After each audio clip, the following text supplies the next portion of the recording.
Mount Everest దగ్గరికి వెళ్లి రావటం అంటే చక్కగా అదొక హిమాలయ ప్రాంతము. ఒకళ్ళు ట్రెక్కింగ్ కోసం వెళ్తారు, బేస్ క్యాంప్ దగ్గరికి నార్మల్ గా ఎవరైనా చల్ల ప్రదేశాల దగ్గరికి వెళ్ళటం అన్నట్టు వెళ్తూ ఉంటారు. కానీ ఇప్పుడు మౌంట్ ఎవరెస్ట్ దగ్గరికి వెళితే వెనక్కి తిరిగి వస్తామా లేదా, ఏదో చలి పర్వతాల్లో పడిపోవటం, కొండల్లో ఇరుక్కుపోవటం కాదు, విష సర్పాలకి బలవుతామా అన్న భయం వేస్తుంది ఇప్పుడు అందరికి. ఏంటిది, అంత చలి ప్రదేశాల్లో ఈ విష సర్పాలు ఎందుకు ఉంటాయి అనుకుంటున్నారా? ఇదే రీసెంట్ గా జరుగుతున్న క్లైమాటిక్ చేంజ్ కి కారణం. రీసెంట్ గా మౌంట్ ఎవరెస్ట్ దగ్గర 10 రకాల కోబ్రాస్ ని పట్టుకున్నారు. అందులో 9 కిన్ కోబ్రాస్, ఒకటేమో మోనకల్డ్ కోబ్రా.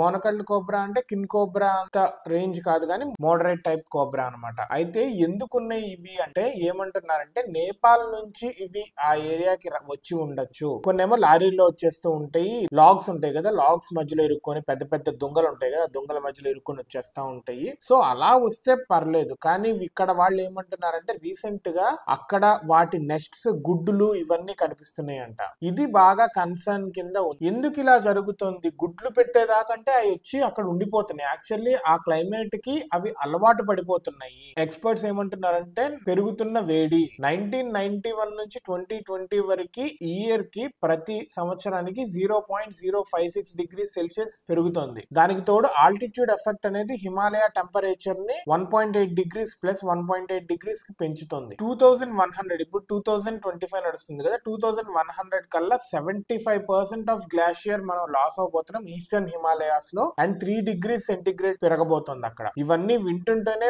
భయంకరంగా ఉంటుంది. ఎందుకంటే అక్కడ గ్లేషియర్ గనక కరిగిపోతే అది సీ లెవెల్ పెంచుతుంది, నదులన్నీ ఇంకా పెరుగుతాయి, ఇట్లా చాలా ఎఫెక్ట్స్ బేసికల్లీ. ఇంకా నేపాల్ లో ఏం జరుగుతుందంటే, కొండల మీదకి ప్రతి సంవత్సరం ఒక 100 మీటర్స్ పైకి ఈ జంతువులు కానీ, పక్షులు కానీ, బేసికల్లీ కాకులు 100 మీటర్స్ పైకి ఇలా పైకి సంవత్సరం వస్తా ఉన్నాయి. అంటే అంత చలి ప్రదేశాల్లో ఇవి ఉండవు. అంటే ఏంటి, వేడి అక్కడ ఉంటుంది సరిపడా, సగం ఇంకా ఇవి కూడా అలవాటు పడుతున్నాయి అని చెప్తున్నారు. ఇది మన హిమాలయస్ అనే కాదు, చాలా దేశాల్లో ఇదే పరిస్థితి. ఫ్లోరిడాలో బ్లాక్ పాంథర్స్ ఏవైతే ఉన్నాయో అవి కూడా ప్రజల్లోకి వచ్చేస్తున్నాయి. ఇలా ప్రపంచ వ్యాప్తంగా ఎన్వైరన్మెంటల్ చేంజెస్ జరగడం వల్ల జంతువులు వాటి హ్యాబిటేట్ నుంచి మానవ జీవితం, దైనందిక జీవితంలోకి వచ్చేస్తున్నాయి. అవి వాటికి ముప్పు, అదే విధంగా మనకి ముప్పు. అదే విధంగా చాలా కంట్రీస్ లో మ్యాంగ్రూవ్స్ ఉంటాయి కదా, అవి సాల్ట్ వాటర్ లోకి వెళ్ళవన్నమాట. అవి సాల్ట్ వాటర్ లో కూడా వచ్చేస్తున్నాయి. దాని వల్ల అక్వాటిక్ లైఫ్ కూడా, ఫ్లోరా ఫానా అంటారు కదా, అలా ఫానా కమ్యూనిటీస్ కి బాగా ఇబ్బంది అవ్వబోతుంది. ఇప్పుడు మనం ఈ కిన్ కోబ్రా గురించి మాట్లాడుకుంటున్నాం కదా, కిన్ కోబ్రాస్ వచ్చినాయి అంటే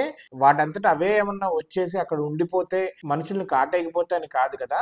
అవి ఈ టోటల్ ప్రాసెస్ నే పాడు చేస్తుంది. ఎందుకంటే అవి వేటినో హార్మ్ చేస్తాయి, అవి పుట్టలు పెడతాయి, అక్కడ ఫార్మింగ్ వాటిని ఇబ్బంది పెడతాయి, ప్లాంట్స్ ని, వెజిటబుల్స్ ని బైట్ చేస్తాయి. దీనివల్ల ఒక టోటల్ ఎకో సిస్టమే ప్రాబ్లమాటిక్ గా మారబోతుంది అక్కడ. దానికి తోడు అక్కడ ఈ కిన్ కోబ్రా అంటే అత్యంత వెనమస్ స్నేక్, ఇది విష సర్పం అనమాట. వెంటనే మనకు తెలిసిందే కదా, ఇది చాలా పెద్ద విష సర్పం. ఇది కాటేస్తే నిమిషాల్లో, గంటల్లోనే పోతారు. అలాంటి స్నేక్ వెనమ్స్ కూడా అక్కడ, స్నేక్ యాంటీడోట్స్ కూడా అక్కడ అవైలబిలిటీ లేవు. ఇది ఇంకా కన్సర్నింగ్ గా మారుతుంది అక్కడ. చూద్దాం, మనము చాలా జాగ్రత్తగా ఉండాలి. అదే విధంగా నేచర్ కి యాంటీగా, నేచర్ పాడేలాగా మన చేతుల్లో ఏవైతే ఉందో, మనం ఏమైతే హెల్ప్ చేయగలుగుతామో, అదేదో నేచర్ కి మనం హెల్ప్ చేస్తున్నట్టు కాదు, మనకి మనమే, మన వచ్చే తరాలకి మనం సాయం చేస్తున్నట్టు. ఇది మైండ్ లో పెట్టుకొని మనం చేసే ప్రతి దుశ్చర్య, ఎన్వైరన్మెంట్ కి అగైనెస్ట్ గా ఏవైతే చేస్తున్నామో వాటిని చాలా స్ట్రాంగ్ గా ఆపాలి. వేరే వాళ్ళు ఎవరైనా చేస్తున్నా కానీ వాళ్ళు ఎడ్యుకేట్ చేయాలి, గొడవ పడైనా ఆపించాలి.